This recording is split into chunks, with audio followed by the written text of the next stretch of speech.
Welcome to Moments with Marianne. This is your host, Marianne Pastana. And we're here today with special guest, Corin Grillo, who's here to share with us her new book, Angel Wealth Magic: Simple Steps to Hire the Divine and Unlock Your Miraculous Financial Flow. Can the angels assist you in developing wealth? Well, that's a question we'll be posing today. Corin Grillo is a Chicana and Puerto Rican mother, a licensed psychotherapist, author, visionary leader, inspirational speaker, and the owner of Casa Condor Retreat Center at Mount Shasta, California. Corin offers online trainings in authentic spiritual leadership, nature immersions, intuitive healing arts, and in-person trainings. She has dedicated her life to sharing the life-changing gifts she received while learning to work with the angels. So welcome to the show, Corin. It's such a pleasure to be here, Marianne. Thanks for having me. Well, I've been looking forward to this interview for quite some time, and I saw your book and I was like, oh my gosh, we've got to talk.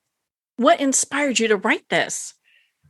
It was the angels that inspired me to write it. But there's a lot to this. This book in particular is something that I was in a way like a little hesitant to create because I was a little hesitant to share that I had a massive financial miracle because of the process that's in this book. And you know how in the spiritual community, like talking about money is a little, hush hush, or we don't, we're too spiritual for that. So I kind of had to go through my own process of really owning the fact that I had a huge financial miracle happen with this process that I laid out, and that at a time on the planet with where we are today, we need as many different ways to hack the financial system as possible, in particular, people who are heart-centered.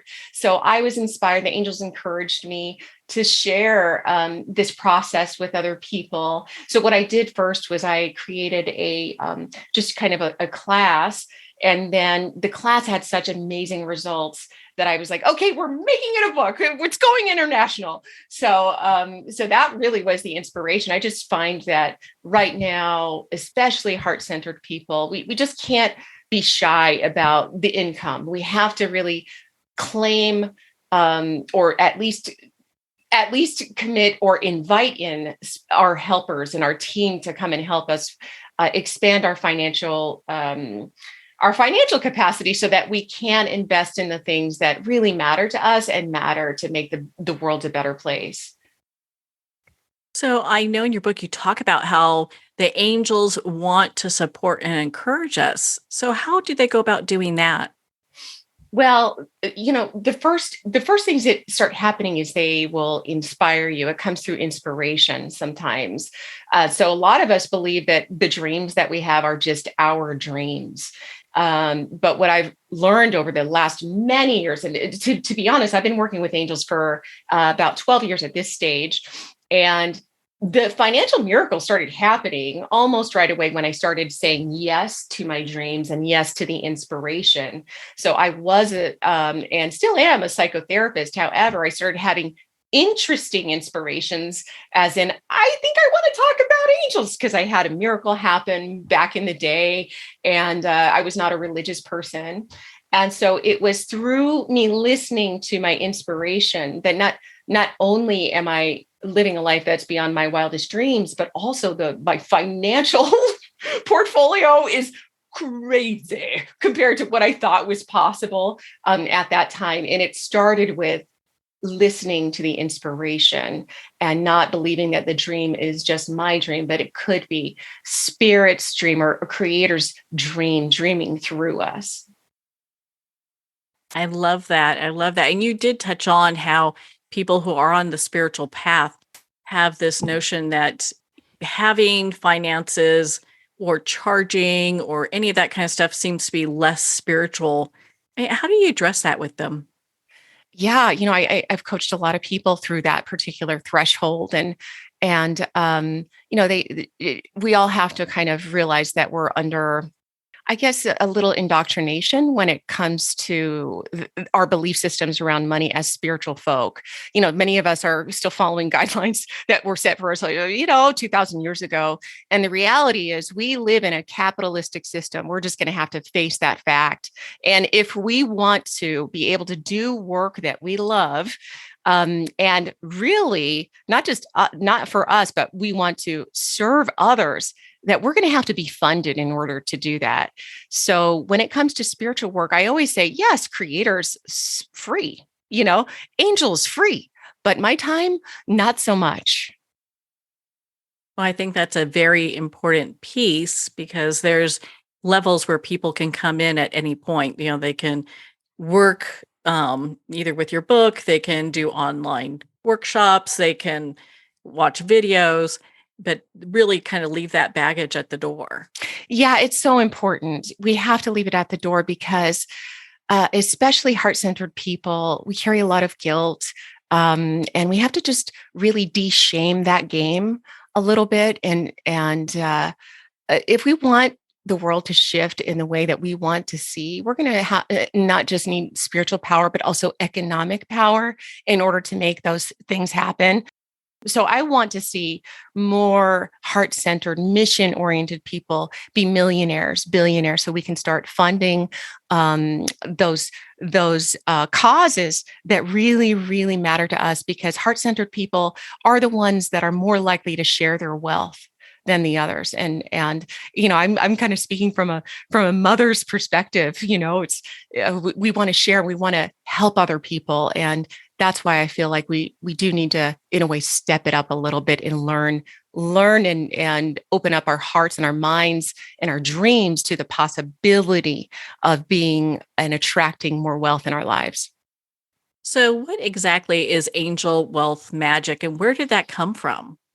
Well, angel wealth magic is actually an ancient practice. And some of the angels that I use in here were angels from many, many years ago, a couple of thousand years ago, found in some of the ancient texts and scripts.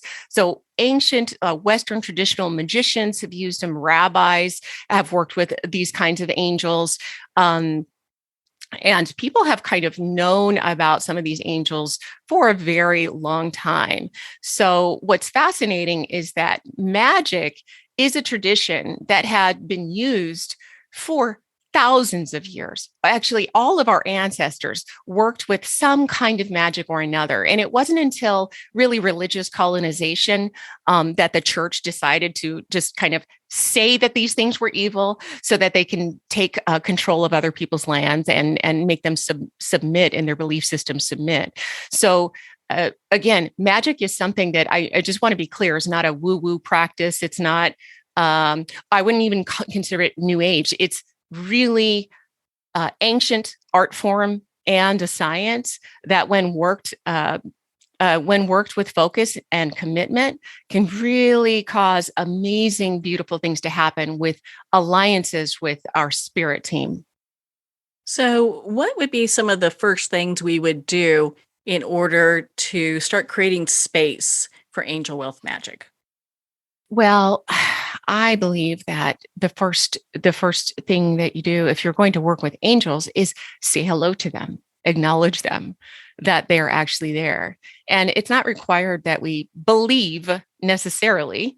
I know I was a skeptic until I had a miracle happen. And then I was like, okay, I'm not a skeptic anymore.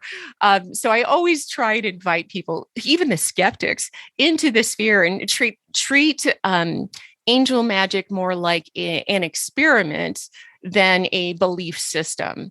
So it's like, try these steps and then you tell me what happens, kind of thing.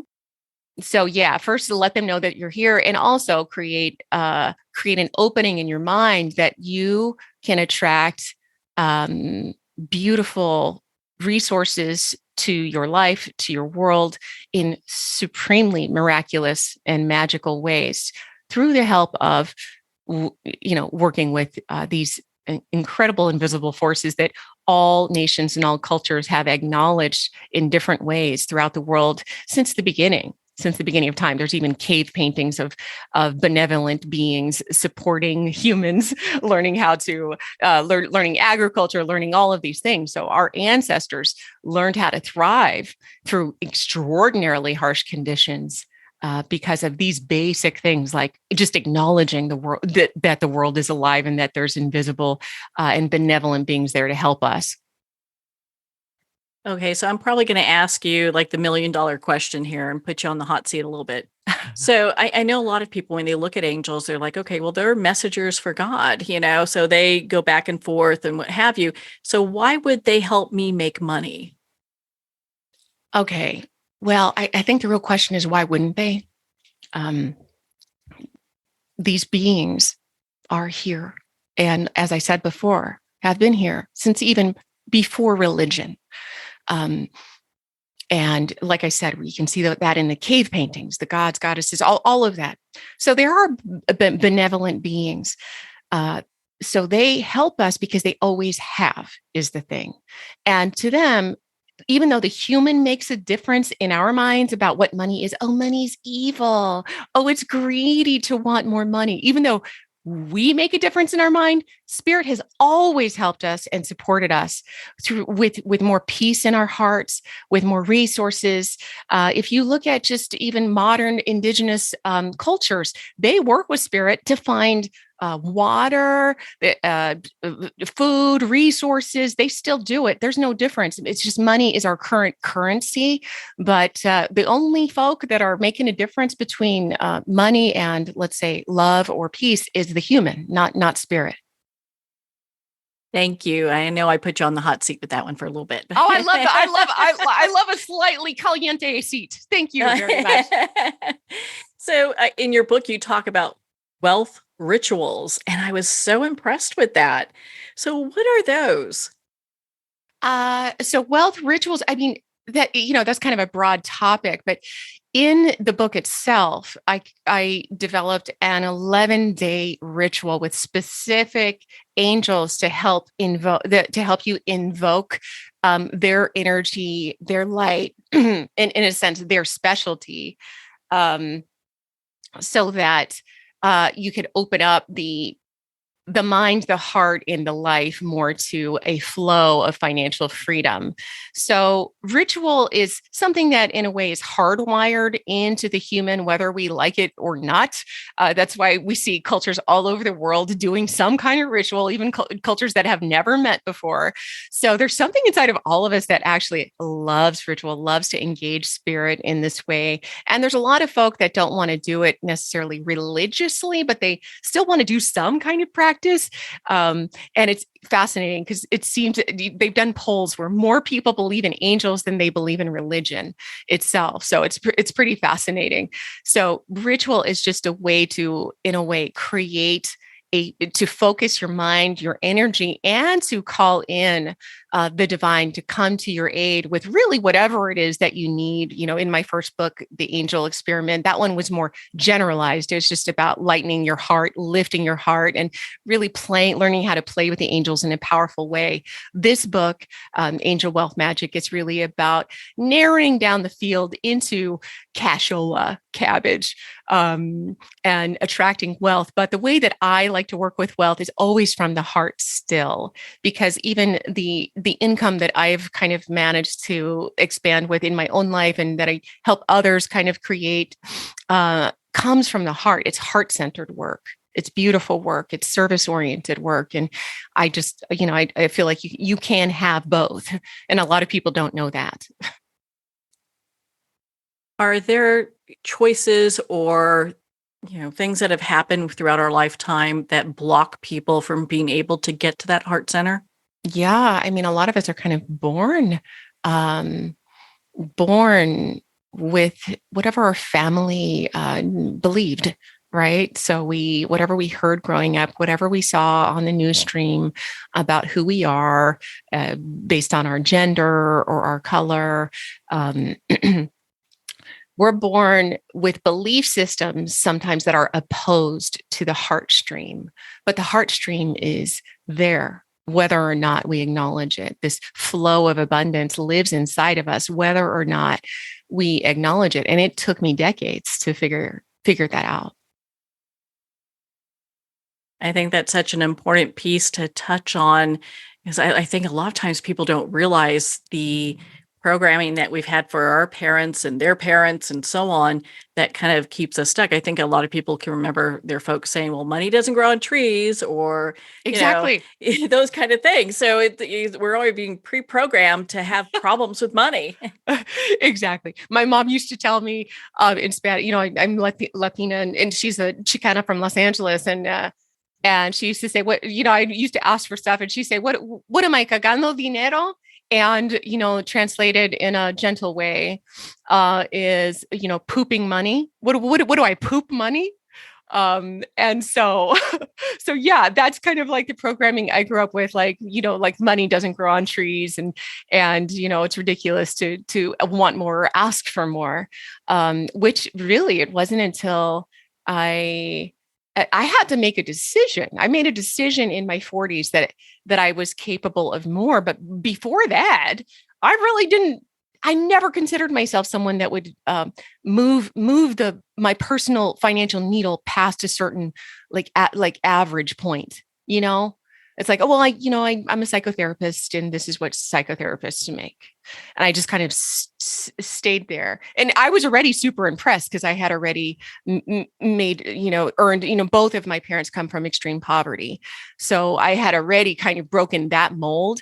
But I decided in my 40s that I wanted to be a little bit more of an inspiration for my children, who are both women, young women, to show that women are capable of you don't have to be stuck in bad relationships, or because my mother, she was in a relationship that disempowered her. She wasn't able to work her whole life, and my father's an amazing man, but he was recovering from 2 tours in Vietnam, so he was a little alcoholic and abusive. So she was very much trapped economically in this relationship that was toxic, not just to her but to her children. So at the age of 40, I decided that I wanted to raise the bar where I did not want to be beholden to anyone financially. And let's see if I can, with the support of angels, come up with creative ways to move from my heart, but also expand my vision of what's possible. Is it possible for me to serve more people and also work less, so that I could still pick up my children from school? And so those values were really important to me along the way as well. So do you feel that people really have to kind of hone in that why? Like, why do they want to get X amount of money, because of a lifestyle they want to live? Well, not everybody needs the why, but heart-centered people sometimes do. And so I talk a lot about that in the book itself, because I had to come up with a deeper why than just paying for my bills, because that wasn't compelling. I was not a money focused person for most of my life whatsoever. I mean, it is so ironic and hilarious that I wrote a book on wealth, and how to attract wealth. I mean, talk about miracle, right? So yes. You have all these angels listed in your book. Is there one or two that you'd like to share with us? Well, I who I love to talk about. I know this is not, you wouldn't think that this is necessarily connected to wealth, but Archangel Jophiel can help give us optimism. And I have found that and some of my associates that are millionaires, billionaires, or people who are just doing really well, and have broken their own personal ceiling, doing beautiful work, was one of the things that they had in common was optimism. So I work with Archangel Jophiel in the book and help walk people through the steps of working with Jophiel to help open up their mind to more optimism as well. So you wouldn't think like, oh, optimism is attached to wealth. But if you talk to someone who's really wealthy and self-made, that's one thing that they all have in common. Oh, yes. They've got that positive mindset. Right? It makes all the difference. Yeah. Yes, yes, I know. Because when I started talking to a lot of people because I didn't never had access to people with a bunch of cash, right? This is kind of a new development in the last part of my life, but I would be like, "What's your secret, billionaire?" And it'd always be like things like that. And it's so frustrating. It's like I want a damn blueprint, um, but no.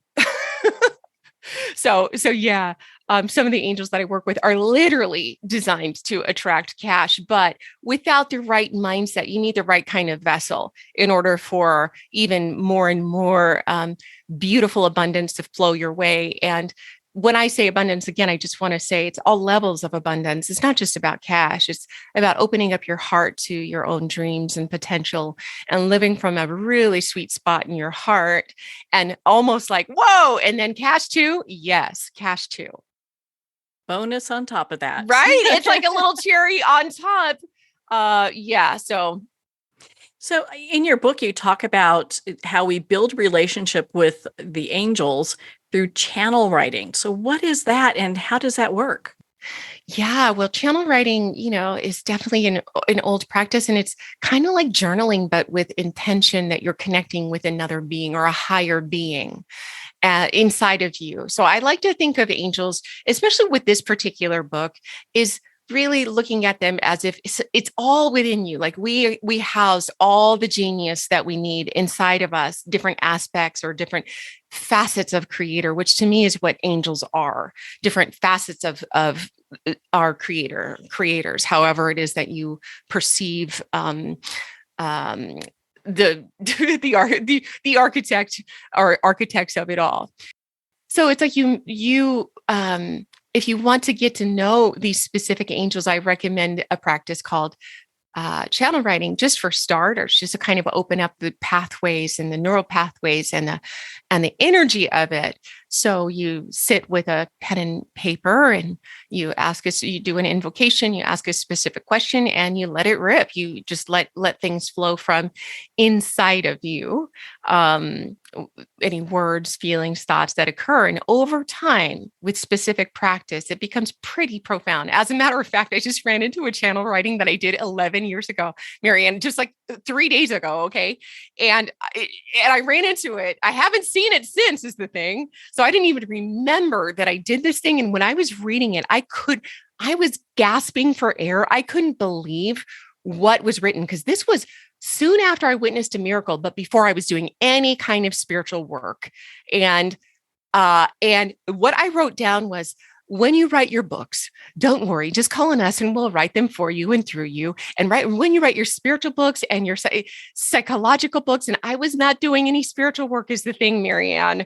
And I read through the whole thing, and I'm telling you, about 40%, if I would have copied and pasted and put it in an email, it would have been exactly what I talk about literally today. Don't you just love that? How spirit kind of brings everything full circle? Yes, it's wild. So I'm just like, yes, on the channel writing, everyone. Just do it. Please do it. And then check back in a couple of years. Your mind will be blown. I mean, I do this work for a living, Marianne, but my mind was so blown. I was almost screaming, and my kids are coming, like everybody's like, what are you yelling about? I'm like, look at this. I just found this from 2011. So yeah, wild. Well, that is so exciting to have those kind of confirmations, being able to write. And they say that when you write something down, there's a greater possibility of that taking place because you're putting that into action. Oh, for sure. And then so when you do it within the channel writing, kind of like if you take it deeper, so it's beyond just writing it down, but you hone in on your divine source and you set the intention that it's coming from pure awesomeness, pure genius, pure spirit. It takes it all up a whole crazy wild notch. One thing in your book you have that really surprised me is the discussion of shame. I had no idea that was one of the biggest things that block people from success. Oh, interesting. Well, when you read through it, did you kind of get what I was saying when you read through it? But yeah, I mean, it's a real thing, and I think that's why people kind of shy away from demanding more per hour and things like that, or not wanting to be more visible. They think they they don't want to be visible, or they don't want to do videos, or they don't want to be interviewed because they're shy. But really, it's not shy; it's shame. A lot of it. Mm-mm-mm. That is very interesting. And I was just so impressed because you talk about how that is a lot of the shame that manifests as is something that we experience as children. So here we're living that again, you know? Exactly. Exactly. Yeah. As a psychotherapist, wounding and early child wounding and trauma is really important. So I do weave that into the book as well. It's not just a ritual. It's also, I kind of bring all of the elements in there, the psychotherapeutic aspects of it, the unconscious mind, as well as how to hire powerfully the divine team to make miraculous things happen in your life. Yeah. Yeah, you've got this ritual that people can use to work on their shame. And I thought that that was very impactful. Oh, thank you. Wow. That's so great to get that feedback from you. I appreciate it. Well, I just really love this book. I was real, God, there's so much in here. When we look at money, I know we kind of touched on this earlier, is asking for money evil? And I know people kind of get stuck on that sometimes. They're like, well, the money's the root to all evil. You hear that all the time, you know? So, Mhm. what are your thoughts on that? Well, yeah, some of these are just unconscious assumptions we make because we've heard it so much. And some of us carry this feeling in there, whether we acknowledge it or not. You might believe that you're cool with cash, but if your family held these beliefs, they can get transferred into us unconsciously. Um, so, yeah, the whole money is evil thing. It, Here is what spirit showed me is that what money kind of does sometimes is it's an amplifier. So if like, which is why I call in heart-centered people, why the angels called in heart-centered people to read this book, because money is an amplifier. So if you are a greedy, disgusting human, the money can help you with that. Okay. But if you are here to serve and show up in a big, beautiful way, bring more light, more laughter, more joy, more support into the world, money can help you with that. I go through a whole practice to help people correct some of these false notions of what money is, so that they can create a more healthy relationship, which for me has what used to be such a stressful topic, the cash thing, into something that I experience as a dear ally and a dear, almost like a lover, who supports my children and my family. And it's almost like the more income that comes in, to me, what that means and what makes me happy is that means that's the more people that I serve. So it's this really interesting shift that and healing that's happened through the angel work. So you can believe money is evil all you want, but it doesn't mean that it's true. I just love your journey of how you've gone through just making that shift so that you get to this place of loving money and having this really co-creative experience with it.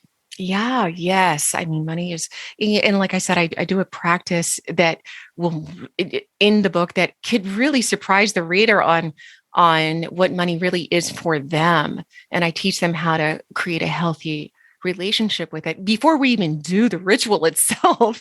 Because these are the steps that I've worked with people for years on doing, and these are some of the most fun and potent practices that I've done. Just even psychotherapeutically, to support people in shifting their beliefs and their mind around these things. Do you find that once someone starts on this path, it's kind of like a lifelong journey because it's a new way of being? I hope so. Yeah. I mean, I really encourage people to not think of it as, "Hey, I'm just going to read a book and do this ritual." I want people to commit to taking it all the way, and it is life changing when you don't just change your mind about it, but you begin embodying it through the action steps that you take, through the people that you learn from, through how you educate yourself, and so it goes beyond dream world into sacred action. I love that sacred actions where all the magic happens. Yes, I mean, right? I mean, you did this. You're doing this radio show. I mean, that's really big, right? For you to make that bid for power, and for you to say, "Hey, I'm going to go have a voice and create my own thing." I mean, it's a lot, right? It's just like writing a book, Yes, yes. It's not an easy task in the beginning, because it's like, well, this is a cool dream. Okay, enough with the dreams, people. Make it happen. Well, and so for people who are stuck, and there's lots of ways that people get stuck. Why don't we address that first? How could they identify one way that's getting them stuck? It's actually fairly easy. You can look at any project that you've started, and then, okay, where did it drop off? And really reflect on where did that project end? A lot of people have great ideas and they push, and then it drops off. So what was the distraction away from that project? And I talk about some of the main distractions in the book that I've seen that stop people, but every person's unique. But I do walk people in the book through some of the ones that I've seen along the way that are kind of hiding in plain sight. And I call them the wealth demons. And so a lot of people, when they see that, oh, that's what that was. That's why that project didn't work out. Or, oh, it's not that my dream was a bad dream. It was this demon coming to play with me. These different aspects that are kind of blocking us in many ways in that unconscious mind. Yes. Yes. The unconscious mind has so much to do with it. Our conditioning has so much to do with it. Also, the people we surround ourselves with has a lot to do with it. The input in our mind on a daily basis has a lot to do with it. So there's so many elements, and I try and touch on many of them in the book as well. Yeah. So when we talk about wealth, we're not just talking about money, right? No. There's so many levels. And to be honest with you, I didn't write this in the book, but it was actually after the book was all done that Spirit kind of told me a little secret. And they said, we're going to call this book, this book is about money on the surface. But they said, what this book is really about is the wealth of spirit that comes to life within you. And so it's almost like they gave me a sense that they're, in a way, it's like tricking people. Okay, it's about money, but also it will help them open their heart to the abundance of love that's available to all of us, the abundance of possibilities, the abundance of joy, the abundance of opportunity to live differently, to be insulated and resilient through the power of spirit. And the strength that we receive through the power of spirit. And when I say spirit, I mean all the things, all the good things, like allies, our allies of the angels, the allies of ancestors, and ancestors are super important for me as well. I don't talk about them too much in this book. Maybe that's a next book, but yes, wealth is all the good things wrapped up in one and multiplied. Yes, it could be health. It could be, yes, you receive something that has the equivalent of money. Yeah, it's like love. Like you can't put a price tag on whoa, what just happened with my partner? Because I get people who have so many interesting things happen with any of these books that I write, or these programs that I do with angels, because okay, I have this goal, and they're doing their daily practice. They're entering into ceremony, creating their life as if they go into ritual every day and create this beautiful little simple practice that I do. But then they notice something. They notice maybe their kids accidentally become happier, or their relationship with their partner softens magically. And so, essentially, anytime you bring angels into your life or anything, it can have a radical effect in other areas of your life. And you weren't even planning on that.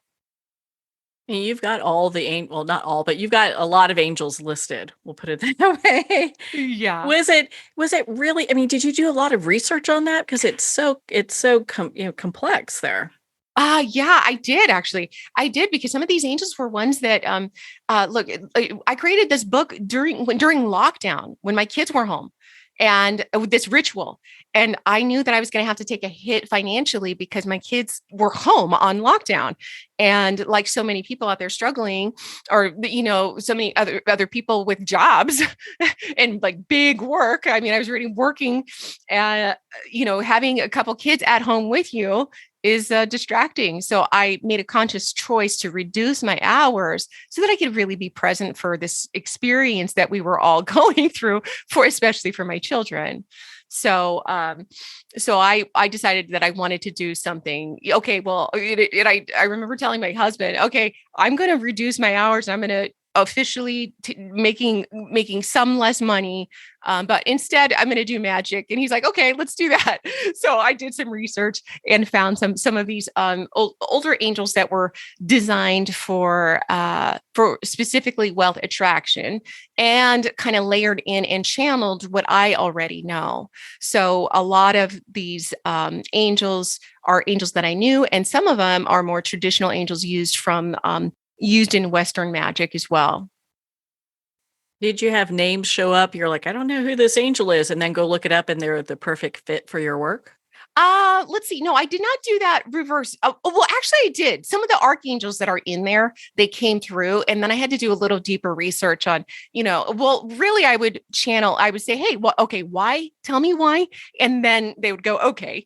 And with each of these angels, I did connect with them. So even though I did the research, I mean, the best way to learn about angels, I feel, is developing your own personal relationship.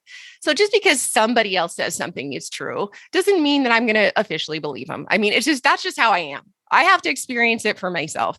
So I did research, but also made a connection with these angels. And I show people how to do that actually in the book. And then I kind of checked in. Hey, is this the right day? How does this feel? So I worked both intuitively and also academically I used both sides of my brain to develop this process. And then when I shared it with other people, that's when really cool stuff also started happening for them too. So I was like, all right, let's lock it in and we'll put it in a book.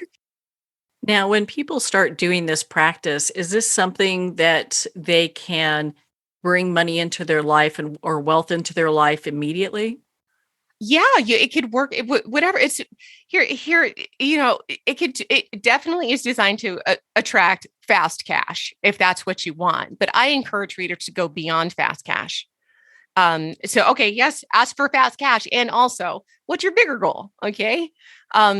Because if you're asking for fast cash, it means you're in a state where you're kind of still grasping for dollars. So I want folks to really think about, to deepen in to why wealth, to dream bigger than just fast cash. But yes, for sure, people can. I gave this process to one of my family members before I even to one of my family members, and also to a friend of mine, before I even created a course around it. And I only gave it to two people other than me. And I share how much money I attracted. It's a ridiculous amount. I'm not going to even talk about it because it's embarrassing to say it out loud. I have to write about it. But it's a lot. Okay. I mean, I playfully say it's embarrassing, but I'll tell you their amounts. So their amount was she attracted within 2 weeks. It was $10,000. That was my friend. And then my family member, it was $25,000 within 2 weeks as well. So yes to the fast cash thing, but I want people to go deeper because I want the world to change in a beautiful way by heart-centered folks. So heart center folks can use this practice in what way to change the world? Oh, so they can fund causes that they believe in, or that they could create their own ways of being of service to the planet.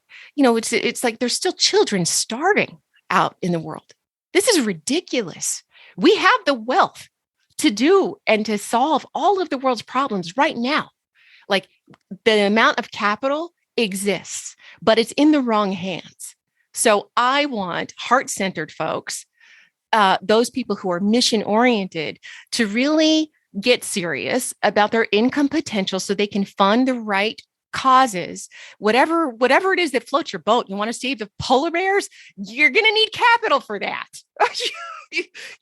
Unfortunately, we're in this capitalistic system, but so while we're here, we might as well make the most out of it. Thank goodness for that, right? Yeah, I mean, creative and create all this. You can. I mean, I'm not a huge fan of capitalism per se, but I'm just like, hey, while I'm here, I'm going to have to learn how to hack the system. And the angels supremely helped me with that. You have so many practices within your book, and also you talk about quantum invocations. Why do you list those, and what are those? Okay, so quantum invocations, it's just a really fast way to align with that specific energy. So let's say you're working with let's say that you know that you have really bad luck with money. And you know that, like, when you read through my long list of angels that I give, you know that like this one angel like stands out at you. It's like, the one who helps with money misfortune. Okay. And you want to get started right away. I give a quantum invocation that is really a quick way of inviting this potency that, again, I believe that angels, just as they are outside of us, they are also inside of us. And so I show you a really sweet process of calling in and helping that angel come to life inside of you, that part of your psyche come to life and open up. That's so exciting to be able to do that practice, and you walk people through that in your book. I mean, there's so many. I know there's a lot of practice. I had a hard time narrowing it down what I wanted to share. But the quantum invocation is something that I do when, just really sweet, simple, 3 minutes.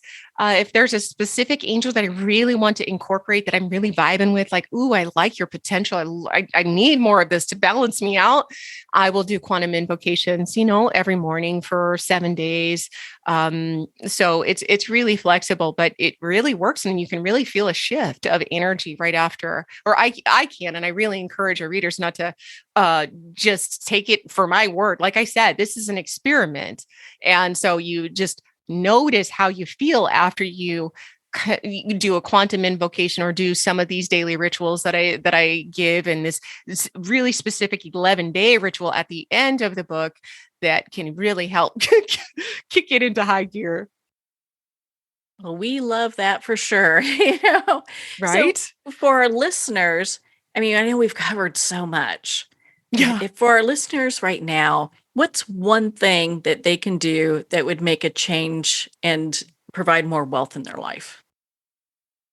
I think the first thing, okay, so something that I want to say, I guess, to your audience is if you want wealth, surround yourself with it, not necessarily with objects, but really simple, wonderful things that you can do. Here's one little thing, besides, of course, getting the book, because I cover all the bases, or a lot of the bases in the book, but listen to wealth podcasts about wealth, or people who've become self-made.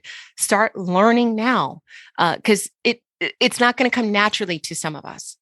I know it didn't come naturally to me. I had to make a decision that I'm going to learn about this, and I had to come up with some really compelling reasons why, because I had been mostly repulsed by the whole topic most of my life.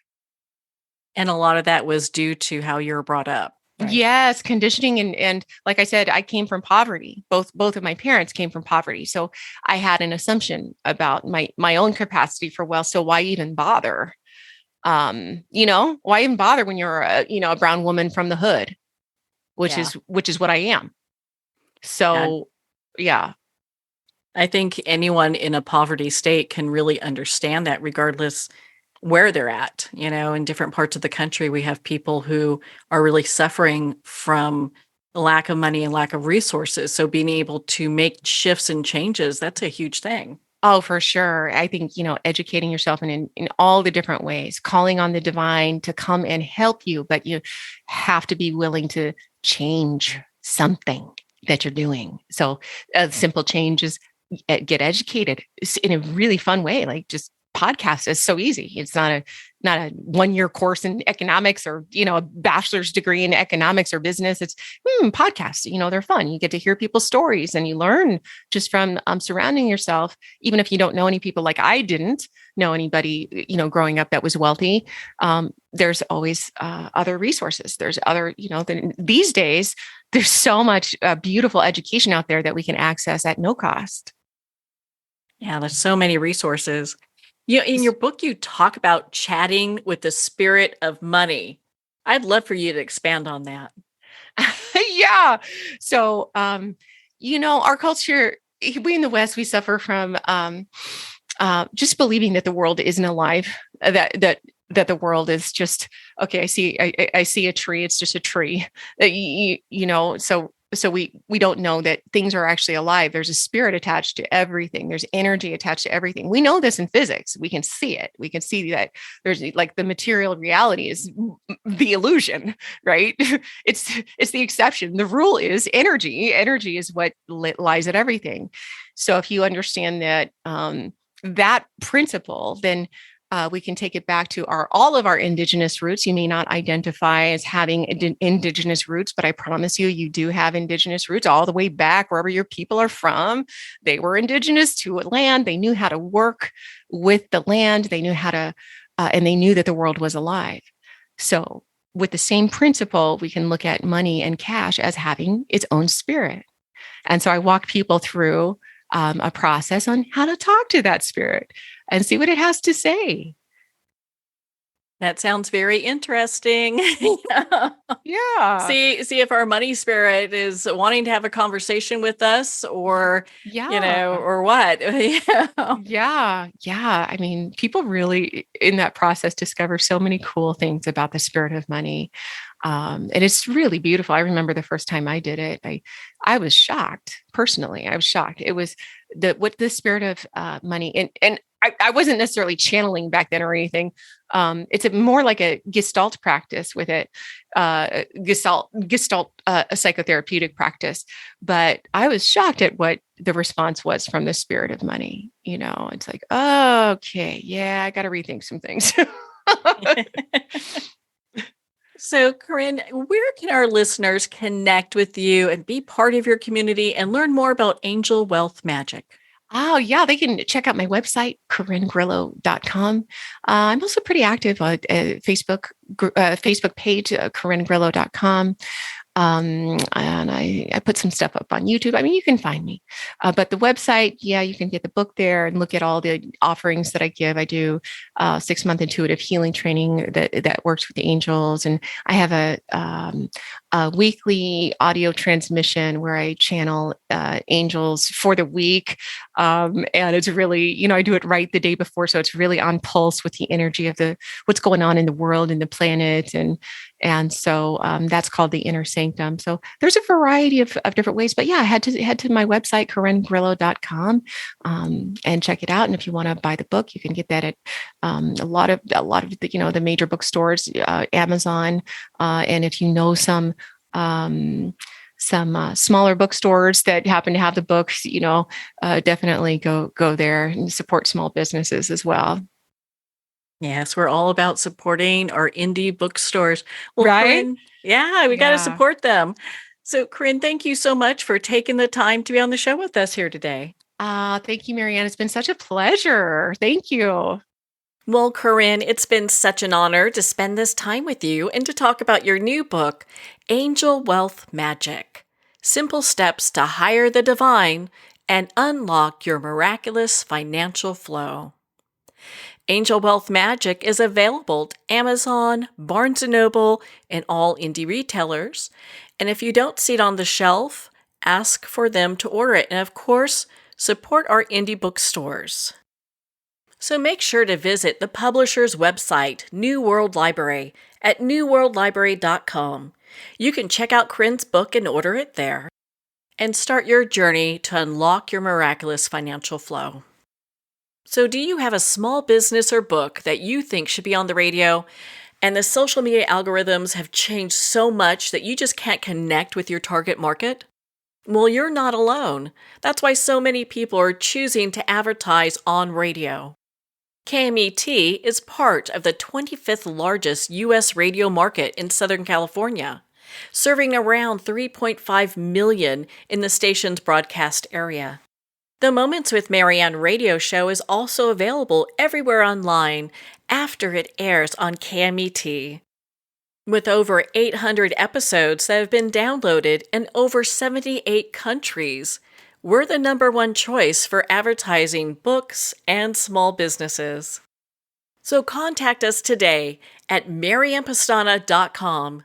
Submit your information for consideration, and we'll point you in the direction for what it takes to advertise on KMET, AM, and FM. Well, we're going to pause here for a quick moment. You've been listening to Moments with Marianne. We'll be right back after these messages.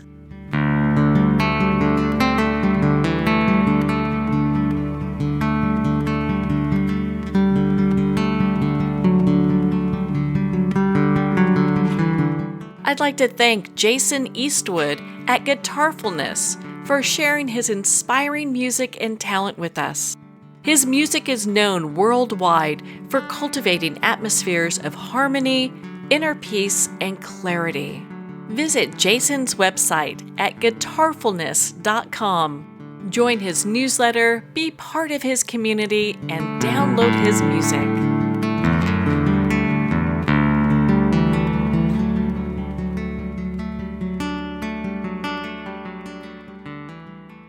Well, we're at the end of our time today. I'd like to thank everyone for tuning in. You've been listening to Moments with Marianne, where we make every moment count.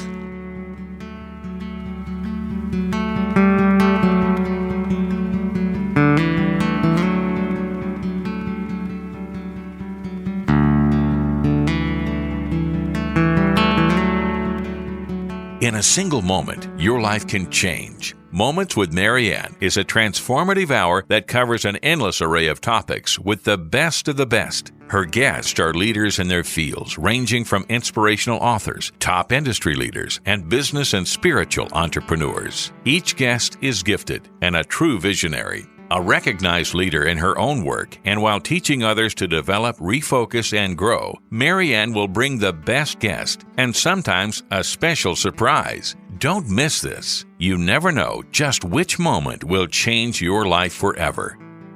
Make sure to tune in and visit momentswithmarianne.com for more information.